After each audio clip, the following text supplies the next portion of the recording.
Welcome, everybody, back to the Even Your Dynasty show.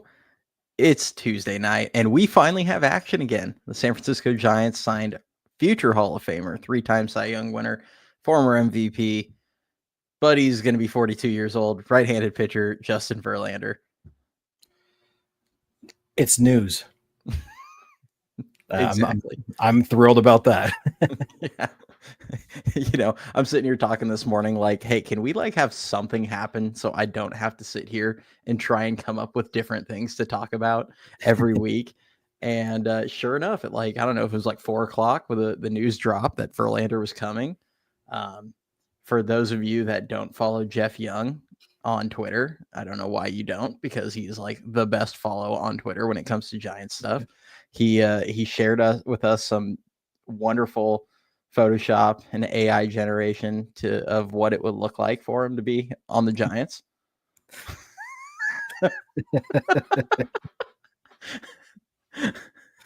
Oh my gosh. He's got some good ones. Shouts out Jeff. I just showed you the one that he dropped right now. Yeah. And for those of you that are wondering what Dan's referring to, he also dropped this gold of a tweet that he just sent out. If you know, you know. That's all I'm gonna say when you read it.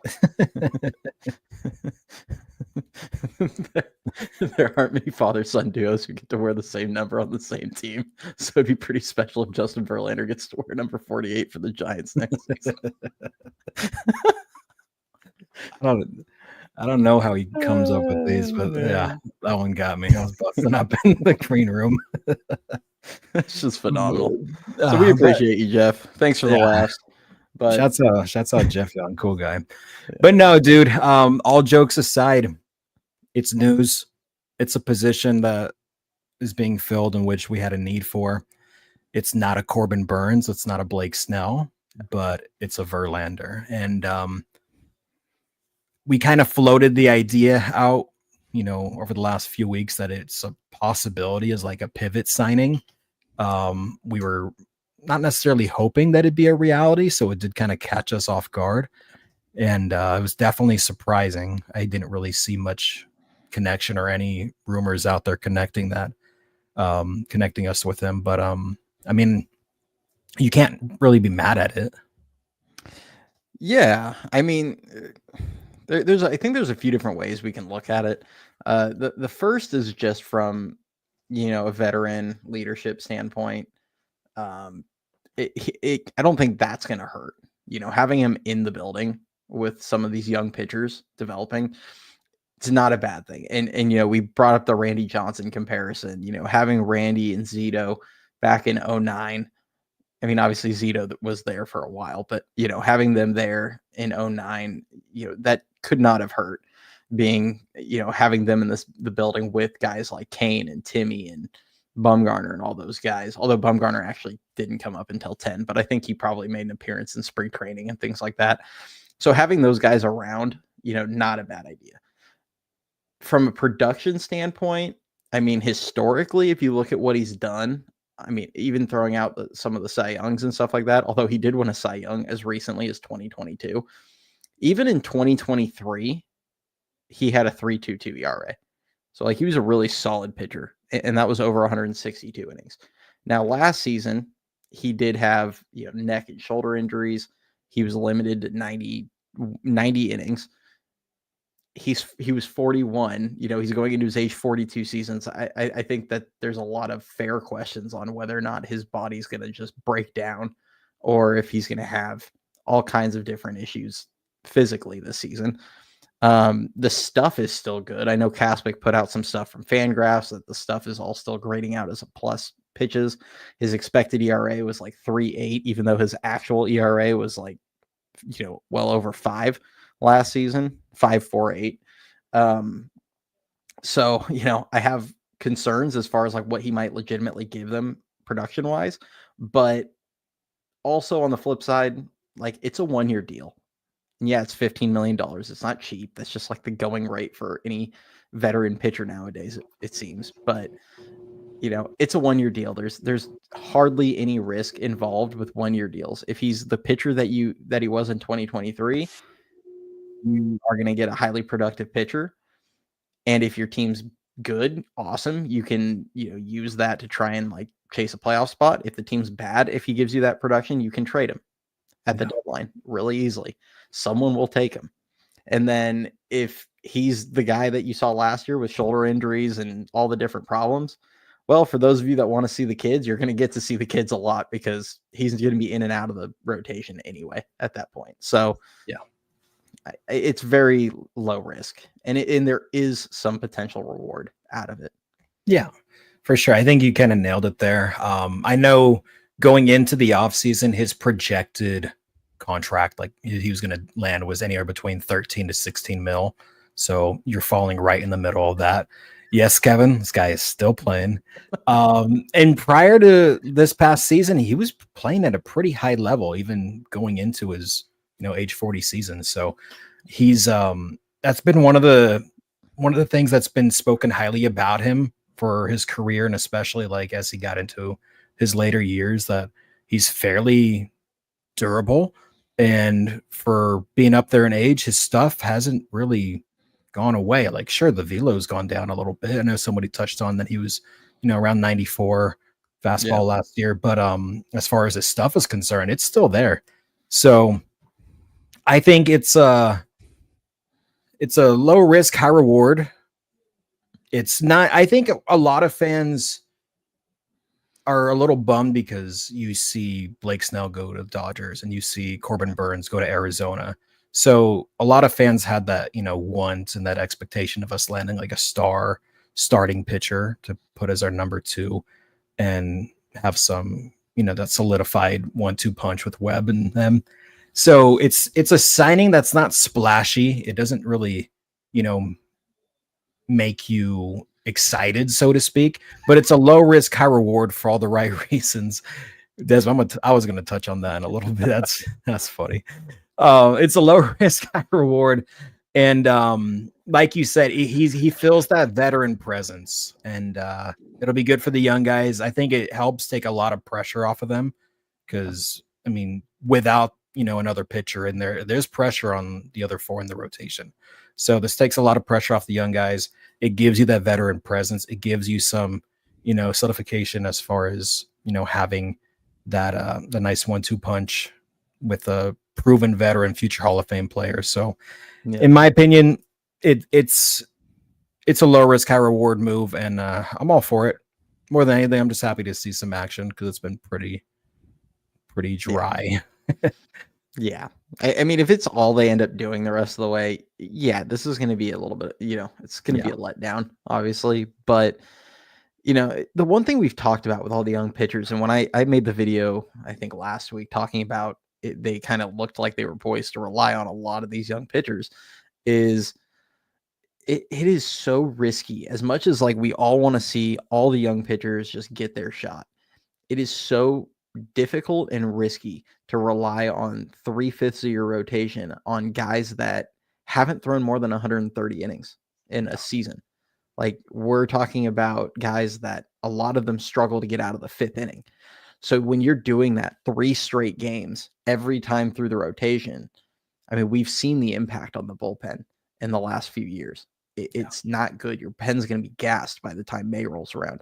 And the one thing Verlander has done historically is eat up some innings, as long as he's healthy. He had Tommy John, I think, back in 2020. So he missed essentially all of 2020 and 2021. And then he had some stuff that he dealt with last season. But for the most part, he's been pretty dang healthy in his career. So, if you get the healthy Verlander, he'll probably give you 170-ish innings. And if you're getting that, and I think Robbie Ray is going to give you a good amount of innings, it's like Dan said, it takes a lot of pressure off your young guys. So you can have guys like, Harrison and Birdsong hopefully take a step forward and get up over like 140, 145 innings, 150-ish this season. And then your pen, which should be a strength of this team, can hopefully, actually be that strength of the team. Yeah, absolutely. Yeah, I couldn't agree more. These comments are cracking me up. I know, dude, they're cracking me up. Yeah, I couldn't agree more, dude. It's a good signing. And I brought it to your attention earlier how it likely brings our payroll up to around 220 now. Yeah. It gives you roughly 20 mil to play with to stay under that the CBT. So who knows what else they got up their sleeve. I mean, this does put them over the 40-man roster. They are going to have to make a move somewhere. I mean, is Austin Warren still on the team? I would assume he's I was probably gonna getting say, picked off. you throw a dart at the Giants 40 man, you have like a 1 in 8 chance at hitting someone that no one cares about dropping Yeah. off the 40 man. Yeah, so So they're gonna clear some space to move somebody off of. And then you got the Sasaki signing coming next week, which I mean we'll touch on that for sure. I saw somebody post on X today. It might have been Trev, I don't know. Someone was like, "Oh, I wonder if or who's Sasaki's favorite pitchers. Hopefully it's Verlander or something like that."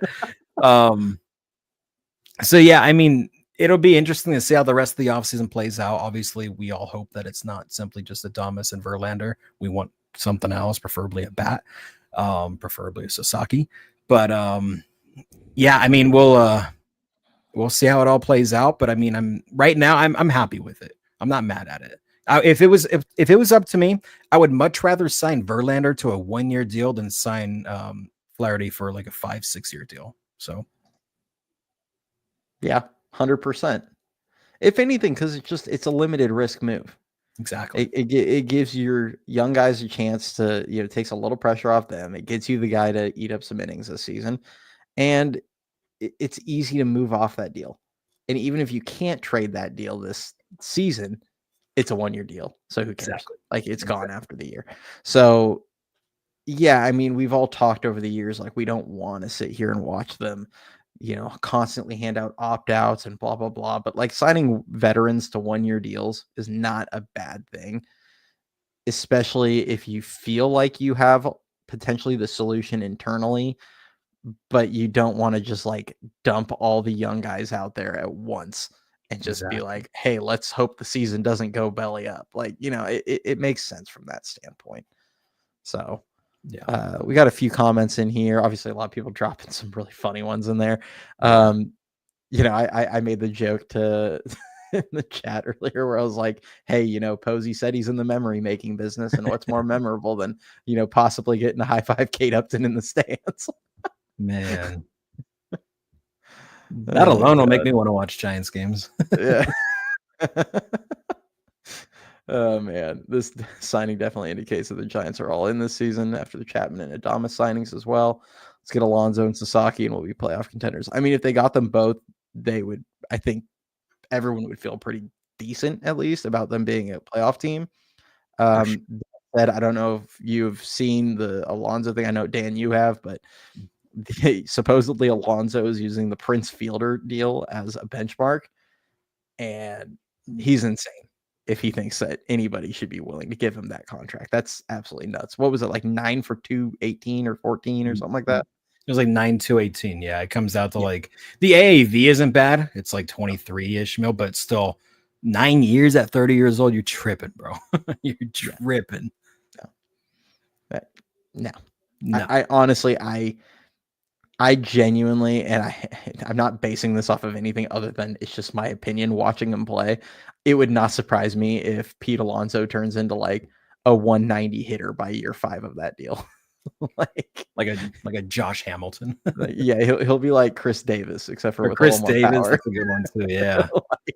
It just terrifies me. I don't have any interest in giving a guy that is all power in Oracle Park at age 30 a 9-year deal. If he was a more complete hitter, I'd feel stronger about bringing him in.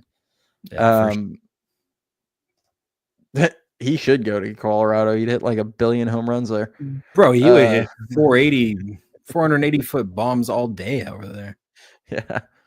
But yeah, Sasaki, we'll see. I do feel like the team is likely, when we look at their caps, or their tax situation, they're about 21 million under the tax. Yes, they have people they can move, but I don't feel like we're going to end up seeing them really do much else in free agency. I feel like if we're going to see them make any moves for hitters or anything like that, it's likely going to be via trade. Is kind of how I feel.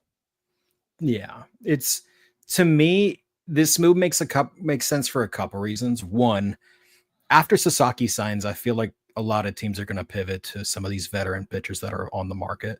So I think it's smart to at least get one of them a week ahead of time. I know the Giants are involved in Sasaki. I know they're going to make an aggressive push for him. The odds probably aren't really in their favor, so it makes sense for them to at least land one of the top quote unquote veteran arms available on the market before the Sasaki signing is official.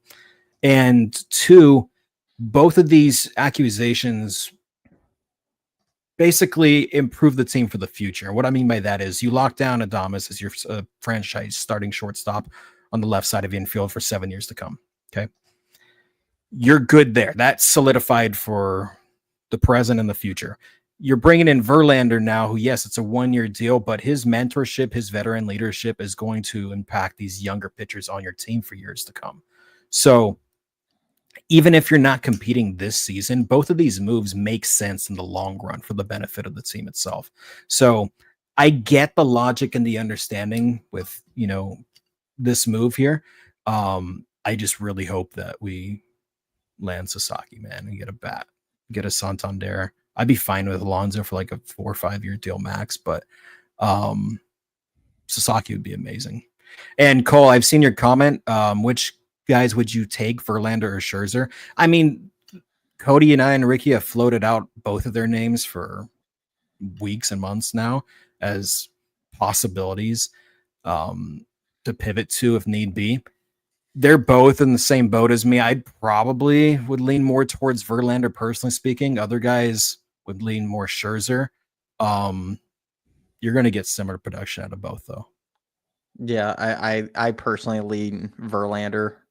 I feel like, well, and it's funny because he has a couple shoulder injuries that he dealt with last season, but I feel like overall the last handful or 2 or 3 years, he's been the healthier of the two. It just feels like I feel like I've barely seen Scherzer pitch at all in the last couple of years. So Verlander, like, it's really kind of a coin flip with either of them. Exactly. I was going to say it's a toss up. So yeah. Just kind of how I feel. I also see Rob post or asked if they get Sasaki, don't we automatically lose the other 3? So actually, here's kind of an interesting thing. I saw a couple of these earlier. This was from, I think it would purely depend on the timeline.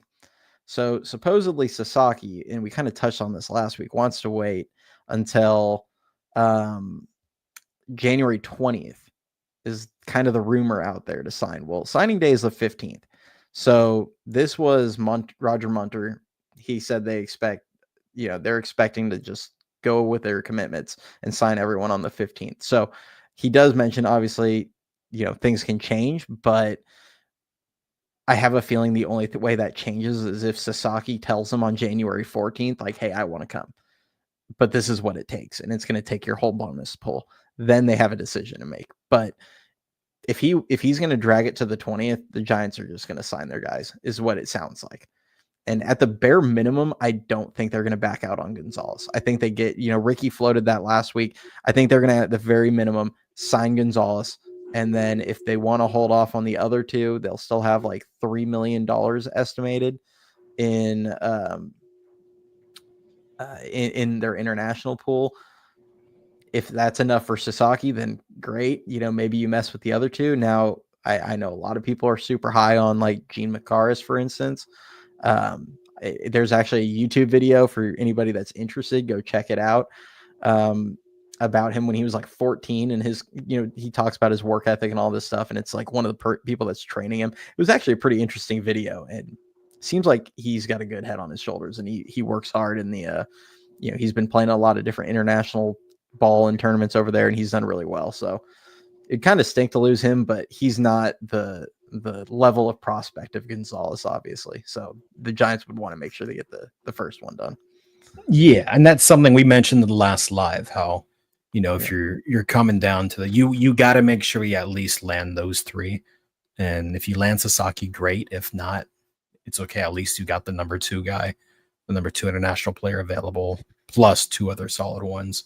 So yeah, I'm all for this. We talked about it last time. I made the joke to you. I was like, oh, cool. They watched the latest episode of the Even Your Dynasty show. They listened to us. So I'm happy for it. I'm happy that you're at least going to land them. Yeah, Tyler. So I don't actually know who all they're lined up for. I'm not as familiar with the, unfortunately, if you go on MLB, for instance, they don't really list out who the commitments are.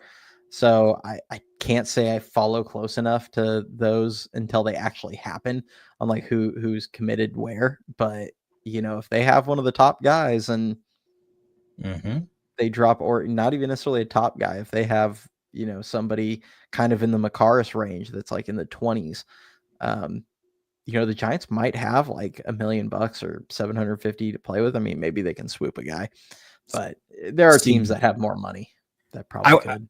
I would do this just to be petty. What, so much I hate them. Yeah, just how much I hate them. I'd be like, okay, hit them up. Hey, they're making you guys wait because they're trying to land Sasaki. We want you now. Here's $500K each. Yeah, that'd be funny if you could get it done. Imagine. Let me go through a couple really quick where we're being singled out. I'll just touch on this briefly. Grand, that's an absolute steal of a deal. I don't know. Yeah, I don't know what or how that went down, but that is an absolute steal. So what was it? It was 5 years, 60, but it can somehow turn into 90. Was that if it becomes a 6-year deal? Correct. Yeah. Like if it vests. I didn't look at the full extent of the details. There's a vesting option for the 6th year. Okay. So I mean, basically what I'm seeing is he was arbitration eligible, I think, for 2 more years. Right?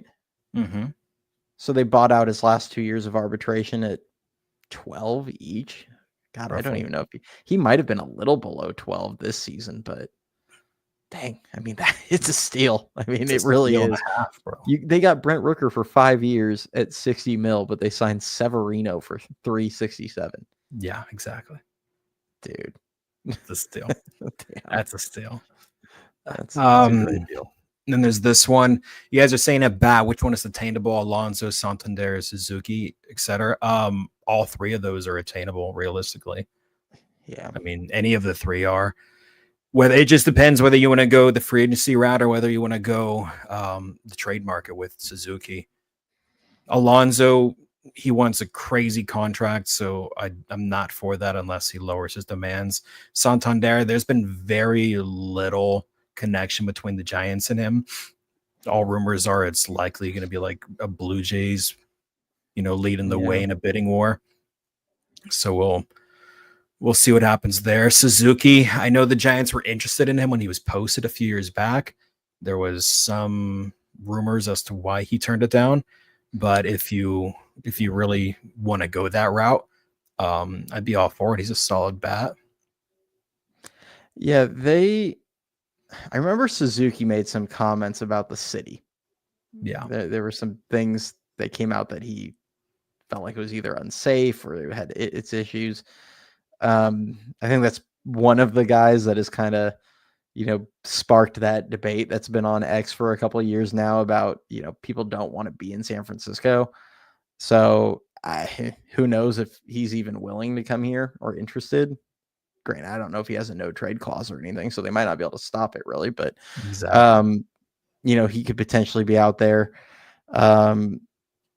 Santander, I think, would be the most affordable of what's on the free agent market still, if they wanted a bat. For whatever reason, they haven't really been connected to him. Although I did see, I think it was Jim Bowden mentioned that the Giants are interested.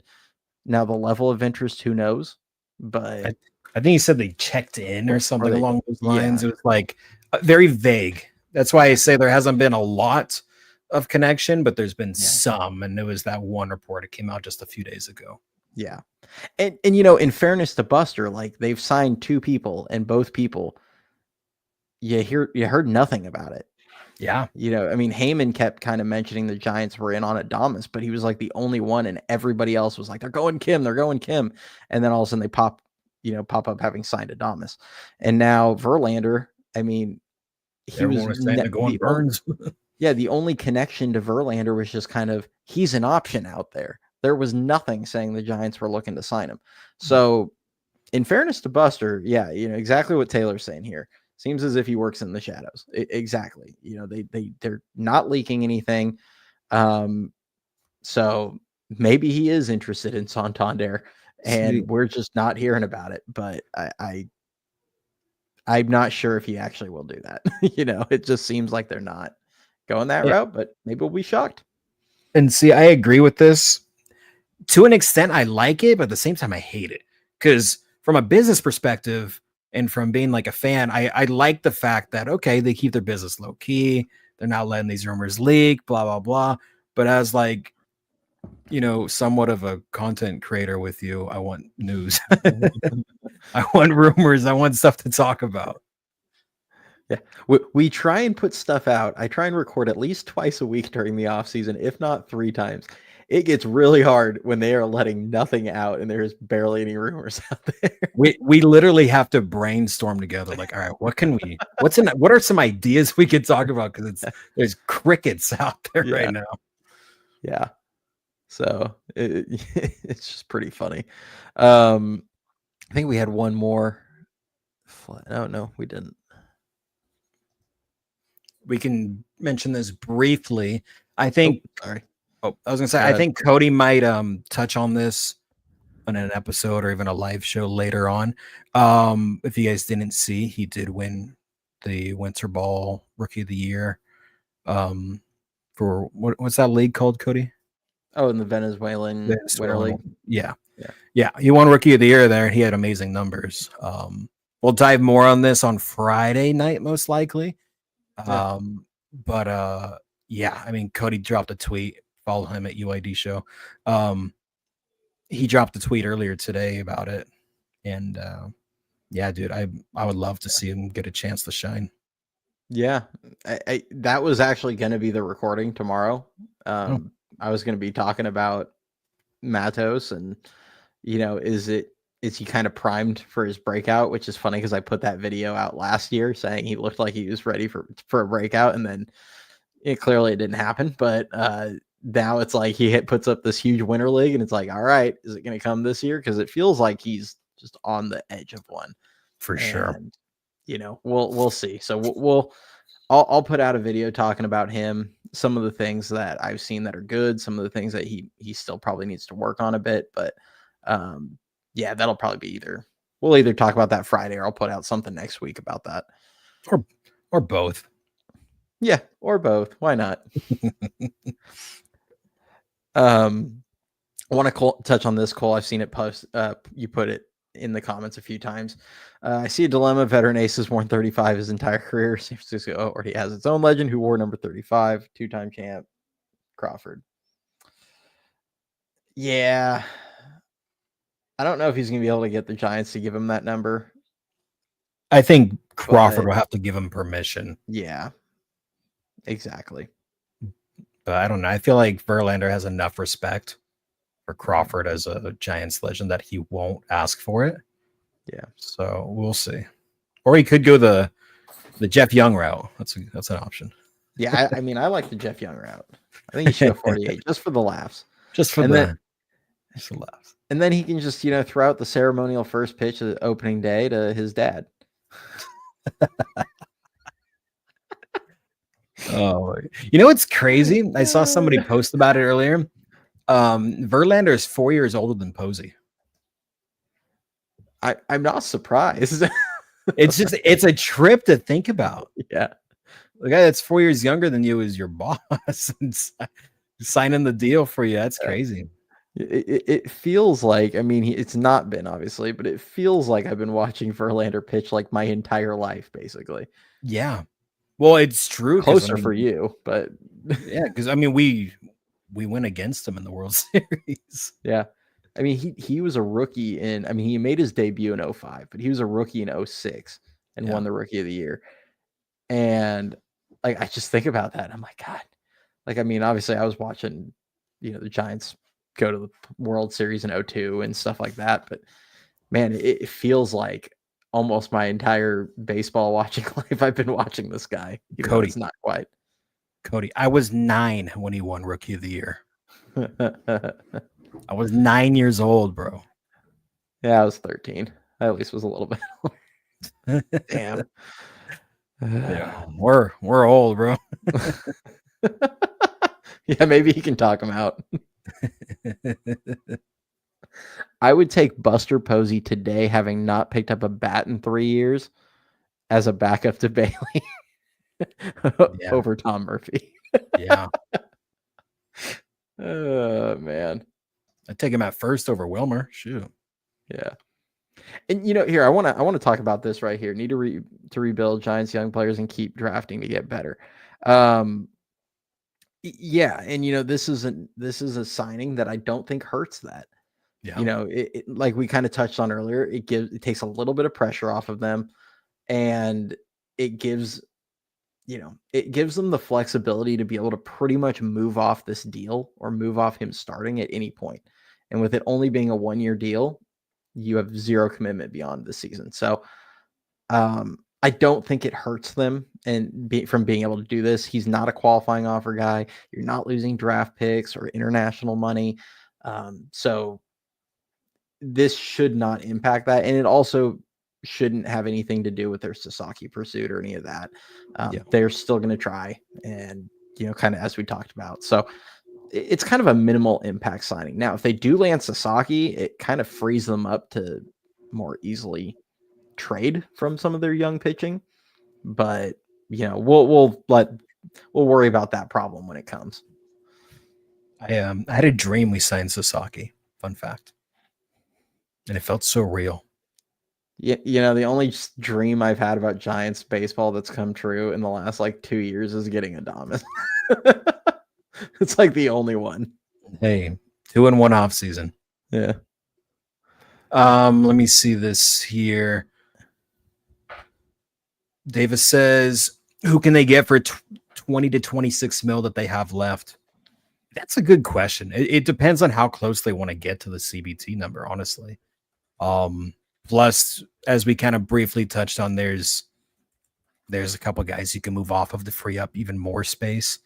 If you would have asked me a few weeks ago, I would have said a Tanner Scott would be likely. However, a report came out. I sent it to you. I texted to you and Ricky the other day how apparently Tanner Scott went something like 4 years, 90 mil or something, which is just absurd. No. So I'm not about that. So I don't know. I mean, you can use that and you can land a Santander, which we've all talked about, but for whatever reason, there's not much of a connection there. You can get creative with it.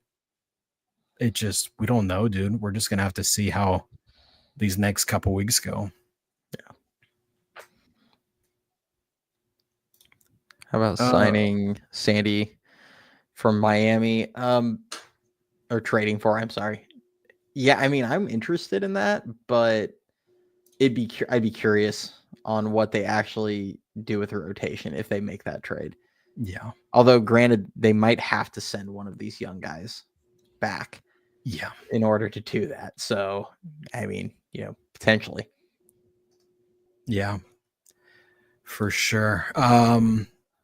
Jim, welcome into the show. Happy to have you here. Thank you. You think Verlander wins 13 plus with an ERA under 3.8? I think we would all be thrilled with that. Yeah. If he can pull that, I think we would all absolutely love it. That would be ideal if he can give him that kind of production. So yeah. I wouldn't predict it just because of the injuries, but I also would not be shocked if he did it. He's been a competitor and he's had a lot of success even recently. So I think he's capable. Hard to predict when he's dealt with some shoulder stuff recently. I think he'll love a couple of things. I think there's a few things that's appealing to him. He's going to be throwing to Bailey, the best framer on earth. And he does get a decent amount of ground balls, and the Giants have probably one of the best left sides of the infield defensively with Chapman and Adames. So I think he'll be pretty happy. I was just gonna say he's actually a fly ball guy. Well, I said he gets a decent amount of ground balls. I didn't say he was a ground ball pitcher. He's the first percentile on ground balls. Last year? Dang.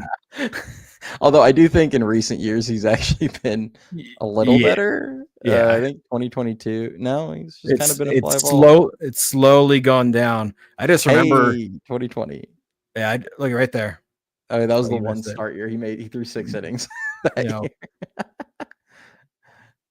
Yeah, he's just kind of a fly ball guy, but that actually benefits him in this park. Oh, 100%.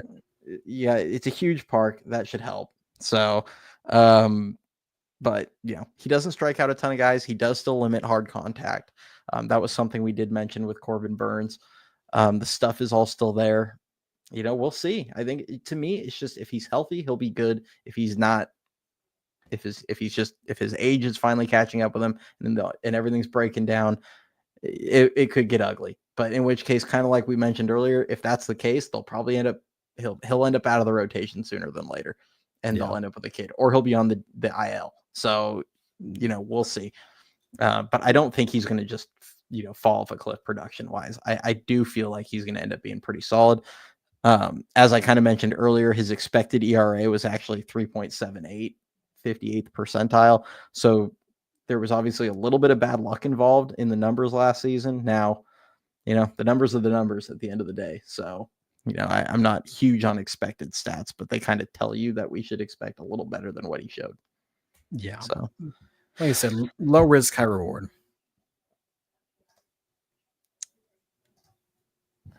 Do we think Birdsong will have a breakout year? I hope so. Yeah. I mean, I said last year he was my favorite pitcher in the system. As far as starters go.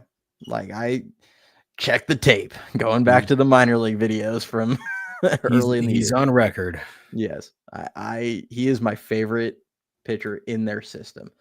Doesn't mean he's a perfect pitching prospect, but if he can fix the command just a little bit, and I feel like if he can get a little movement to that fastball so it's not as straight or flat, he could be really good. His changeup is sneaky good. I always felt like it was underutilized in the minors. His curveball is really awesome. I think he could be a breakout player at the major league level. I felt like he was kind of their breakout player in the minors last season, or one of them, obviously with guys like Bryce and Trent Harris. But yeah. I mean, I think we'd all like to see him have a breakout year. I think if we can get 170, 180-ish innings out of him with similar production to what we saw last year, I would count that as a breakout. It'd be a success. Absolutely. Yeah. That's going to be hard. It would be. 129 is his career high. Yeah, I would like to see him get a little bit I more. think in 2 years, maybe he can get there. If you can get him to 150 this year and maybe 170 the following. Yeah. But, something that we can kind of touch on for a second is, for any of you that listened to read the Athletic article with Randy Wynn. I think it was Baggerly that did the interview, but Randy Wynn gave an interview. It was kind of his first time talking since he got brought on board, unless he did a KNBR or something interview that I missed in the past. But it's like kind of the first article that I really saw an in-depth interview with him. And he kind of talked on like some of his generic philosophies. He didn't really talk specifically on players, anyone in particular. But it was just kind of a generic philosophy. And one of the things that they asked him, they straight up asked him, like, do you think pitchers aren't throwing enough innings in the minor leagues? And he said, absolutely not. Like, they are not throwing enough down there. They understand that they need to build these guys up, but he also believes, in guys spending more time in the minors, getting prepared to be major leaguers. Mm-hmm. So it kind of makes sense that, it's kind of hand in hand. Like, they're not throwing enough innings, but we're also not giving them enough time to build up to be able to throw enough innings down there. So these guys come up to the major leagues, have 1 or 2 developed pitches, and they can't handle a major league workload with those 1 or 2 pitches. And he's like, dude, if you're going to be a starter, you need to have 3 pitches. Yeah. and you need to be able to get into deeper into games. So I think we're going to definitely see a change in the Giants' philosophy down on the minors. Whether that's for the better or not, we'll see. I like a lot of the stuff they said in that article. I highly recommend it for those of you that don't read it. We'll probably talk more in depth about it on Friday's live show because we kind of have a segment planned for that. But, for those of you in the meantime, I would recommend it if you guys have the Athletic subscription. No, it was really good, especially the clips or the little snippets that you sent Ricky and I. Yeah, good stuff. You guys would like it. Don't pitch him in Sincere, Colorado. Not terrible advice. Yeah. No, thank you. Want to touch on this really quick, just so you don't think we skipped you. Mike, we spoke about this earlier. They're definitely still in on Sasaki. This does not take them out by any means, by any way, shape, or form. So they're in. They're going to be aggressive. They're going to make a push for him next week.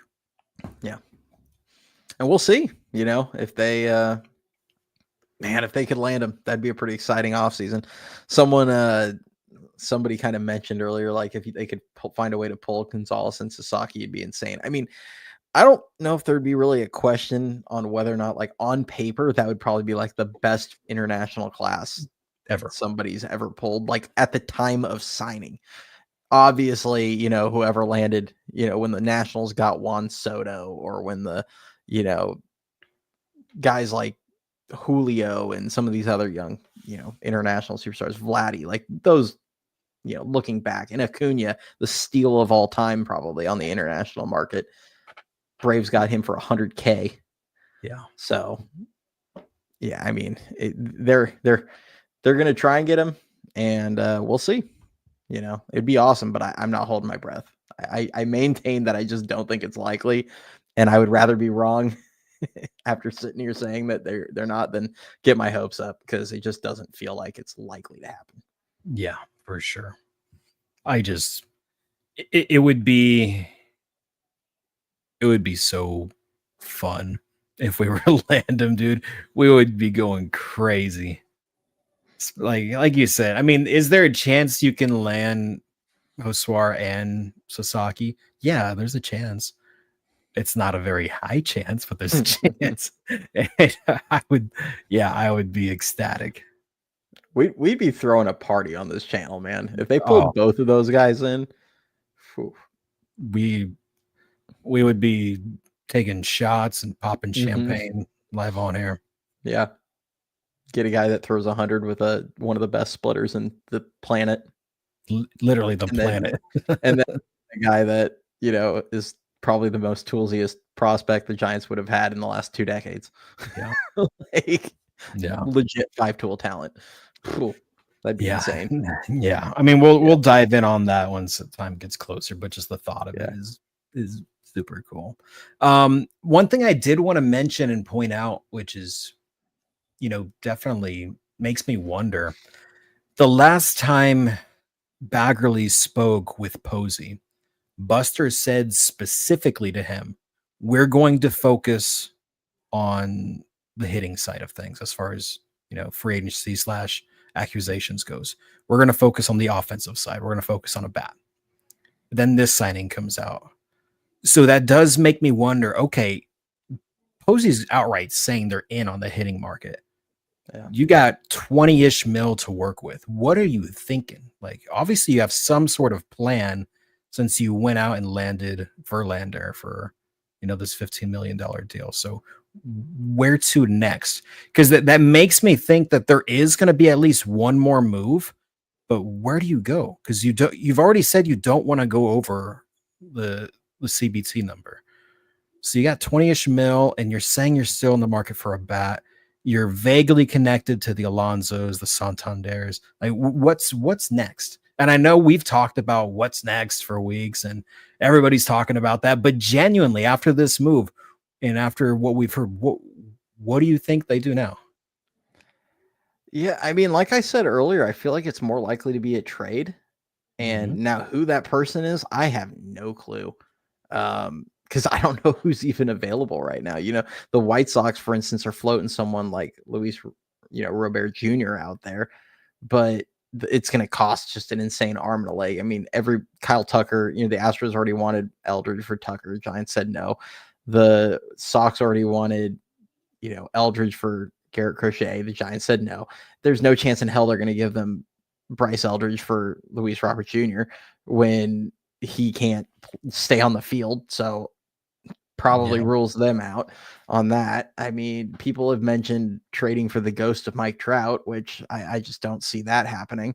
Another guy that can't stay on the field. There's, Suzuki's out there. Obviously, Cole mentioned him earlier. Steer, maybe. There's Spencer Steer got his name got floated out there, and then I haven't heard anything since then. It was kind of someone that covers the Reds mentioned like he's available for trade, but then nothing since then. I've made, put out my case for signing or for trading for him. I think he makes sense. On the market, there's a lot of talk of like Bregman. I don't think the fit is there. We can talk about short-term fit all we want, where he could play second base and all these things, but I think realistically with Adames within the next like 4 to 5 years, I think by year 5, he's going to be playing second base.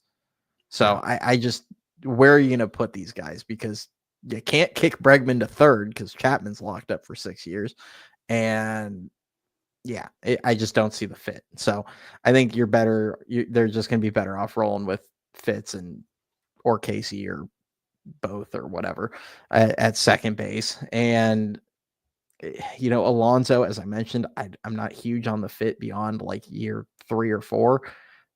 If they signed him to a 5-year deal, I'd be excited to watch him go bang a bunch of home runs. But, I think if you're going to sign someone on the free agent market, Santander is the only one that makes a ton of sense. Yeah. At the price and everything, because you could sign him and very easily turn right around and trade Mike Yastrzemski. Yeah. And maybe you have to eat like $1 million or $2 million off that, but you will, save $7 or so million off your tax.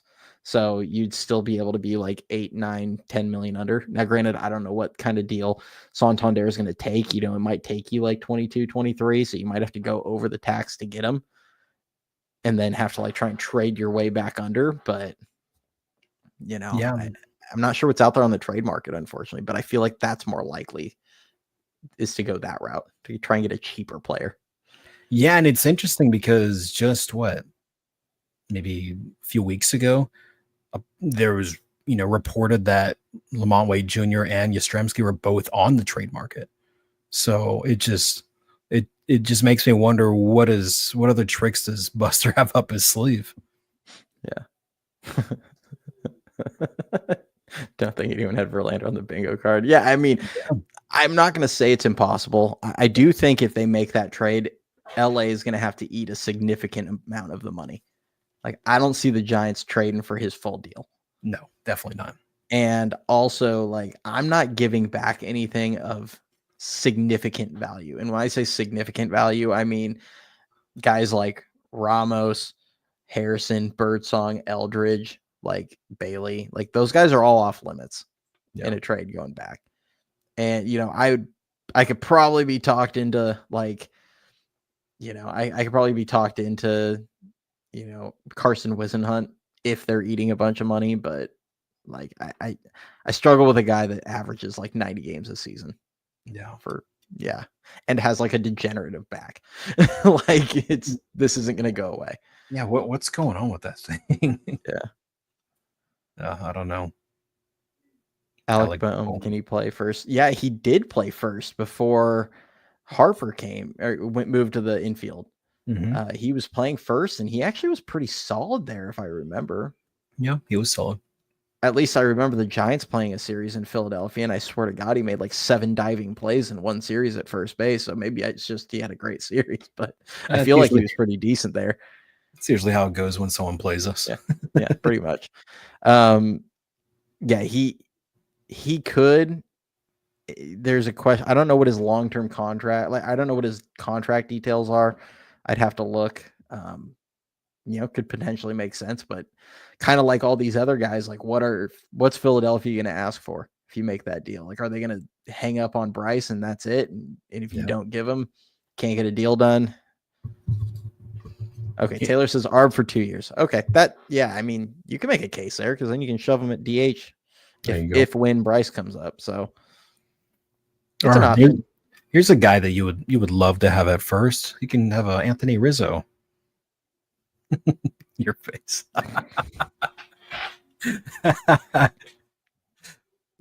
you ever seen you've seen The Office, right? Yes. You know, when something happens and they pin the camera to Jim and he just kind of looks at it. That's the exact face that you made.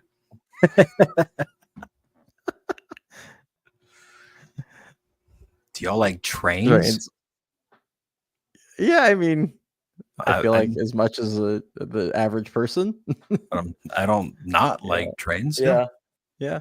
Trains are cool. Grant, I made Stanley's face.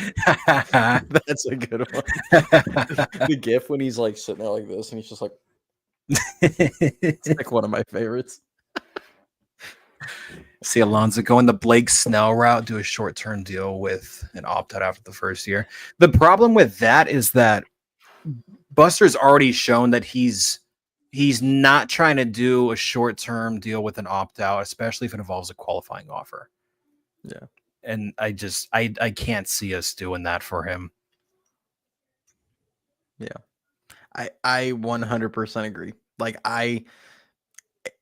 I'm not anti-signing anybody to opt-out contracts. Like I should say that because a lot of times, we did the Burns video and I was like, 2-year opt-out, now get the hell out of here. We're not doing that. And if that was the hang-up, I was totally fine with them missing out on that. But I will say this. I am very anti-signing anyone with a qualifying offer to an opt-out deal. Yeah. Because just like last season, now luckily they did re-sign Chapman, so you can stomach obviously that deal. You can just kind of envision it as they sign him to a 7-year deal or whatever helps you there. But like the Snell situation, you sign him to a 1-year opt-out, you cough up your 3rd round pick and $500K in international money. He walks after 1 year. You didn't even make the playoffs to show for it. You really had nothing to show for it other than a cool memory of a no-hitter. Then if you go out and do that with Alonso and you sign him to like a 3-year deal with an opt-out after each year, you're going to give up 2 draft picks. You're going to give up your 3rd and 6th round picks and $1 million in international money, further limiting the amount of talent you can bring in the next international signing class. Yeah. And he might walk out, it'd be like, cool. He hits 40 home runs this season. He ends that 30 home run drought. And we'd all be like, yeah, that's great. And then he'd walk and we'd be like, cool, we got nothing now out of this. So yeah, it's hard to sustain, long-term farm system success if you keep continuously giving up 2nd, 3rd, 4th, 5th round picks and $500K of international money here, $500K there. Like, it's hard to sustain and build up your farm system when you operate that way.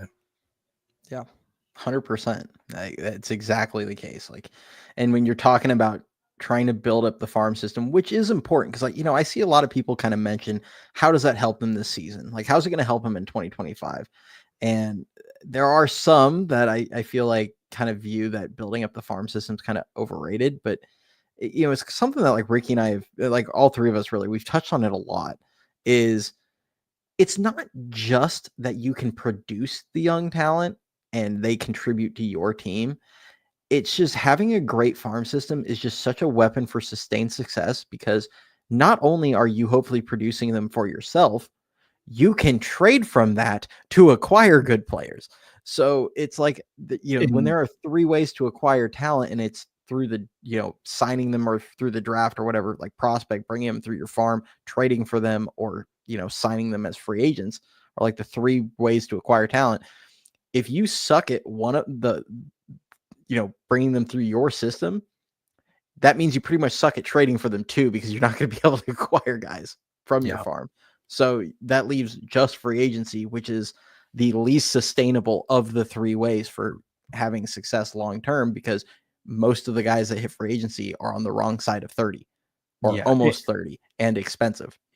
And to your point with what you just said, that's the specific reason why we couldn't land Crochet or Kyle Tucker. Yeah. Because they wanted Bryce Eldridge, and outside of Bryce Eldridge, just really not much value there to offer via trade.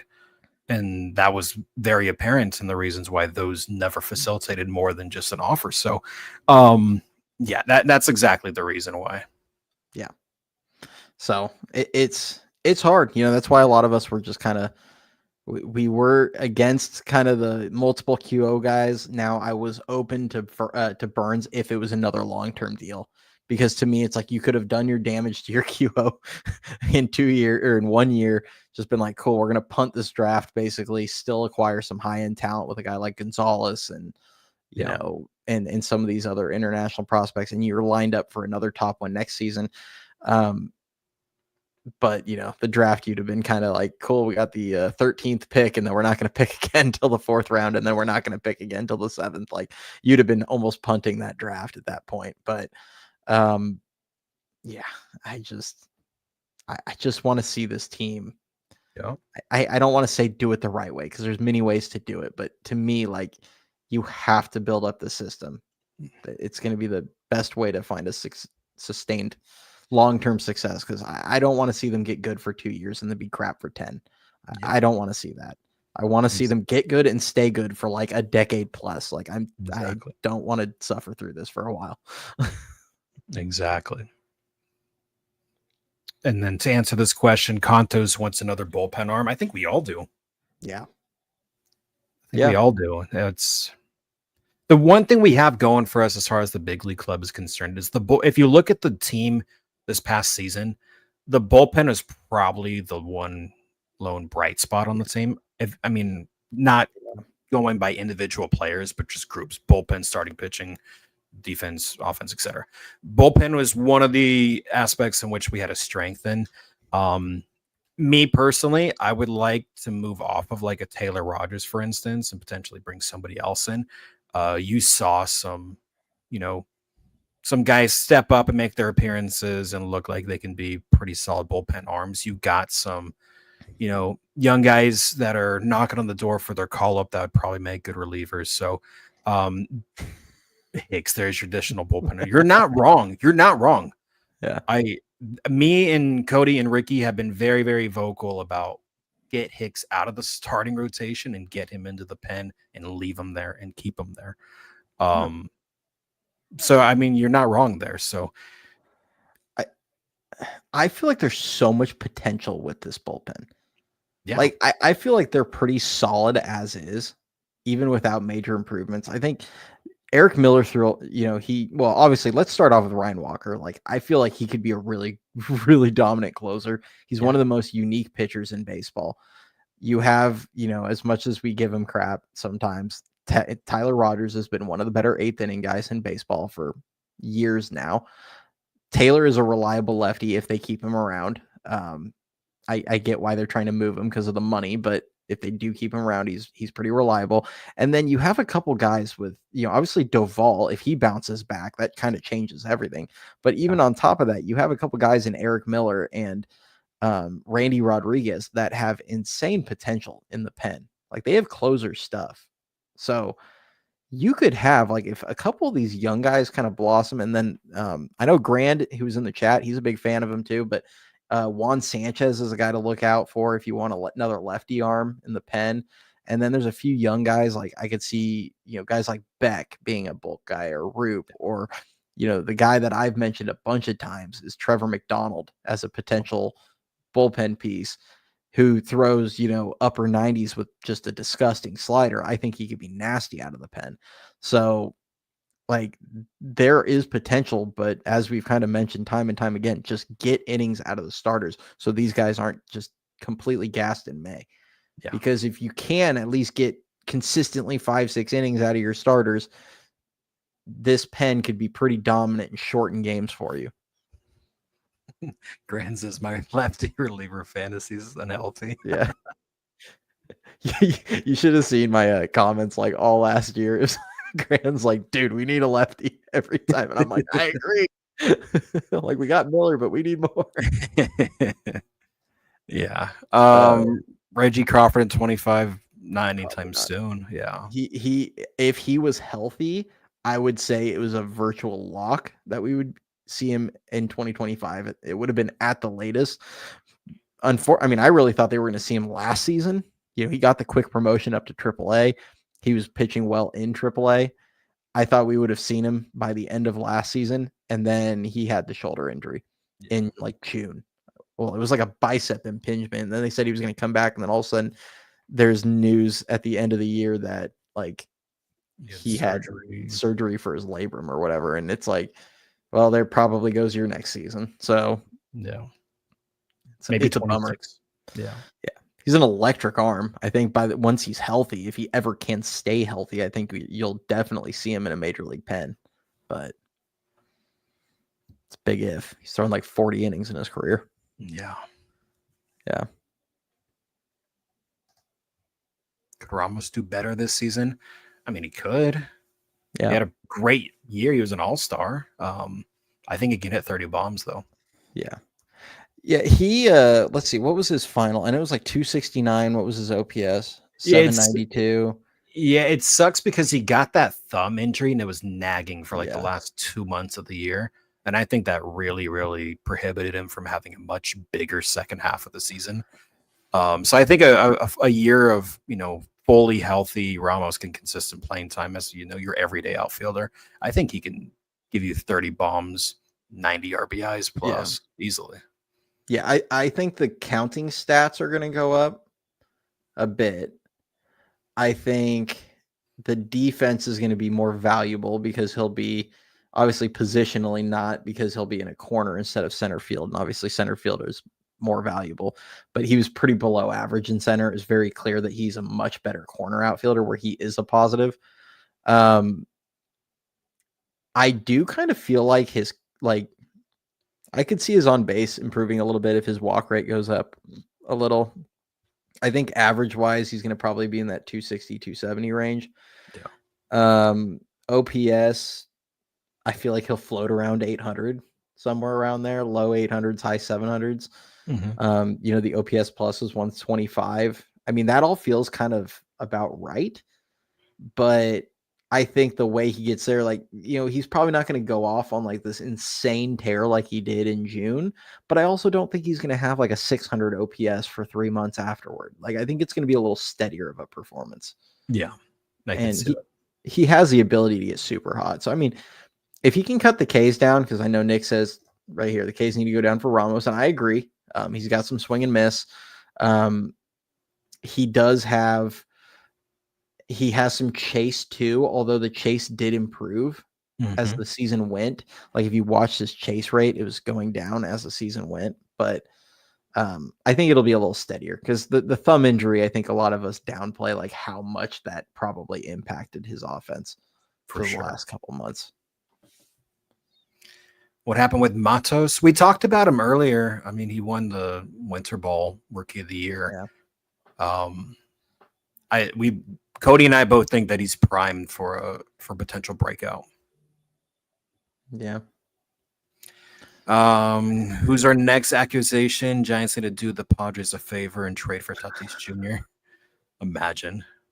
Yeah, I mean, as much as I love Tatis and I love watching Luis Arraez hit, I think we're all wasting our breath on those two. I just don't. No. Too many teams around baseball are going to be willing to give the Padres, take on the full deals on those players that aren't the Giants. So it's not like we're really bailing them out on anything. And I just don't think they're going to trade them in the division. It's like I told Kaspic on X. There's a 0.01% chance of the Padres trading within division. So it's not even worth really thinking about, to be honest. It's like the Soto thing last year. Yeah. I literally said all offseason, I'm like, it's not going to happen. Like, they're not going to trade him in the division because either you facilitate him going here and then he signs an extension and then you look like the biggest idiots on the planet because you helped facilitate that when he's beaten you for, 15 years or whatever, or the Giants have to trade an arm and a leg and those young players beat up on them for 15 years. And it's like, it's so difficult to do that for either person. Yeah, exactly. Or for either team. So, exactly. Yeah. I'll answer this one, and then what do you think? We probably wrap it up. I know we were trying to keep it around an hour today. Yeah. Is little one up? Yeah, she kind of made some noise, but she calmed down. Uh, so, do we think Bryce Eldridge will make it to the big leagues this year? So, do you guys think he will shock the league? Um, I mean, I think he is capable of winning a job even as soon as opening day. Although it seems like Wynn and Posey's philosophy, he'll probably get time in the minors.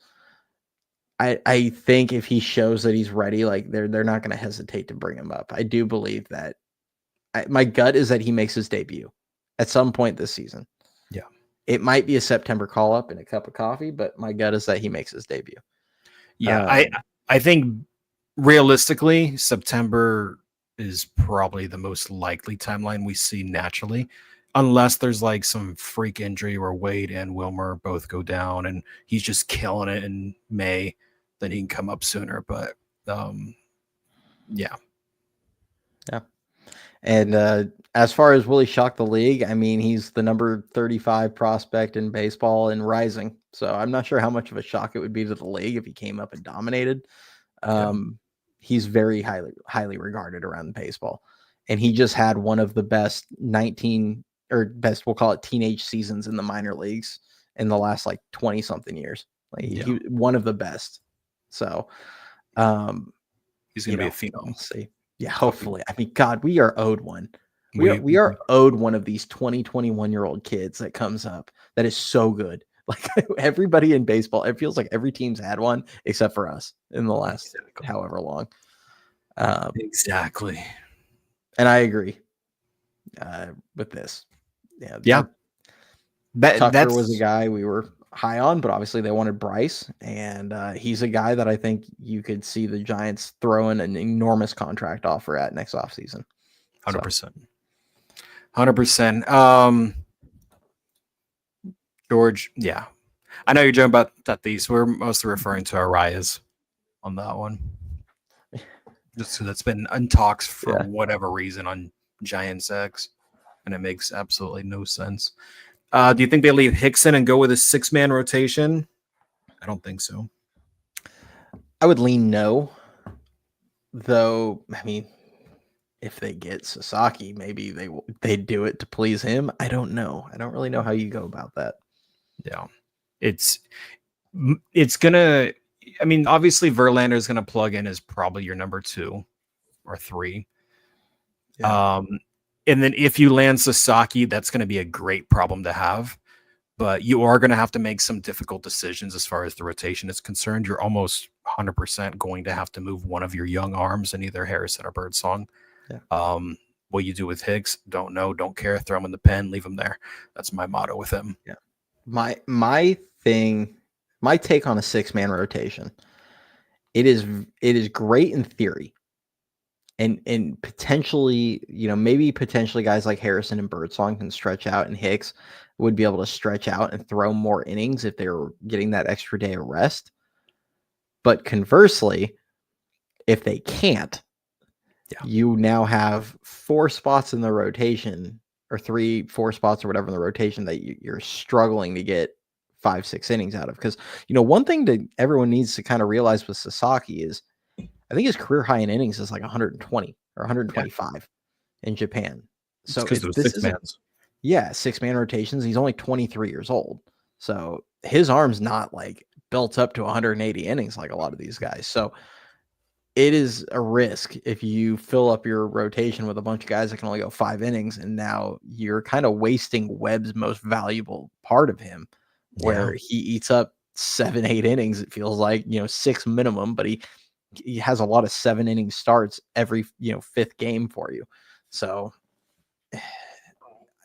I don't know how that would work necessarily. Yeah, I mean, you could get creative with it. You could go like 5-man rotation and then occasionally throw in, one of those 3, Birdsong, Harrison, Hicks to kind of fill in one week and then go back the next. I mean, you can get creative with it. I'm sure you can figure out a plan. But God, I just imagine though. Shortens your pen or your bullpen too. 100%. Yeah, it costs you a guy in the pen. So not only do you have a bunch of guys throwing 5 innings, but you got one less arm in the pen. So I don't personally like it. Yeah. But if they could find more guys that could get you 6-7 innings consistently, then you could probably do it. I don't like it with their current roster construction. Yeah. So I think that's a good spot to end. Appreciate everyone jumping on here. We will go live again Friday night. So this was just kind of we'll call it an emergency pod because of the Verlander signing. We do like to jump on when they do sign people and make big moves.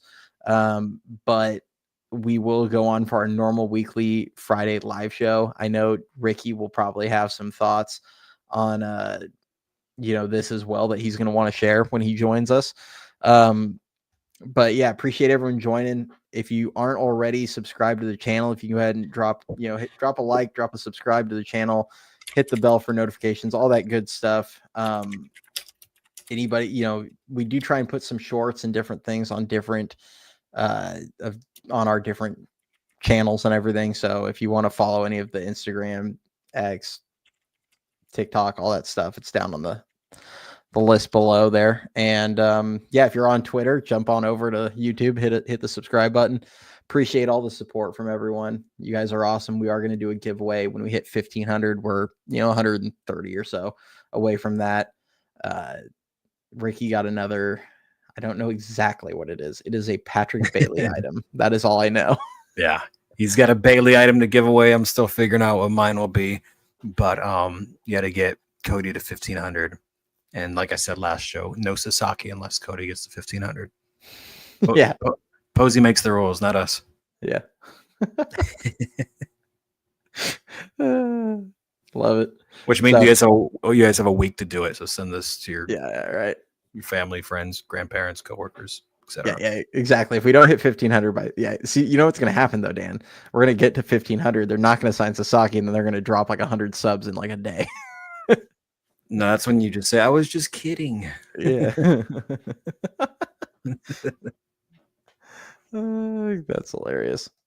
Yeah, we'll dive in on, the Kim discussion on Friday. We'll dive in on, what the a little bit about the pitching coach on Friday, the new hitting coach. We'll dive in on a lot of this on Friday. We have a lot of topics to talk about. So this is more of a spontaneous, hey, Verlander signed, let's talk about it real quick. Let's dive in on some surrounding topics near it. But as far as like the usual, live show topics and discussions, we'll get all that on Friday. Yep.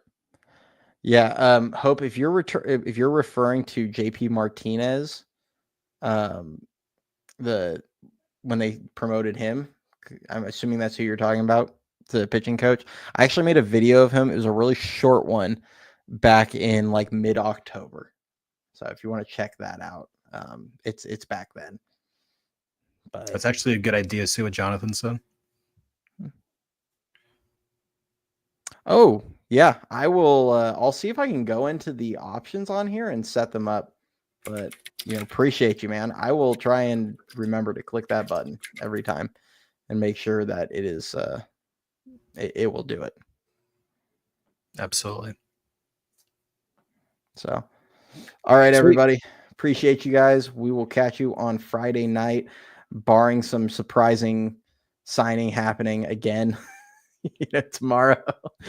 Never know. Hey, hey, I work from home tomorrow, so if we pull out a Santander Alonso signing, I will go live. Oh, if they get Santander, I'm going to be cough sick. Hey, work. Sorry, I can't work anymore today. Click, record. Yeah. Cough sick. Love it. All right, everybody. Appreciate you guys. Catch you Friday. Go Giants. And I'll talk to you soon.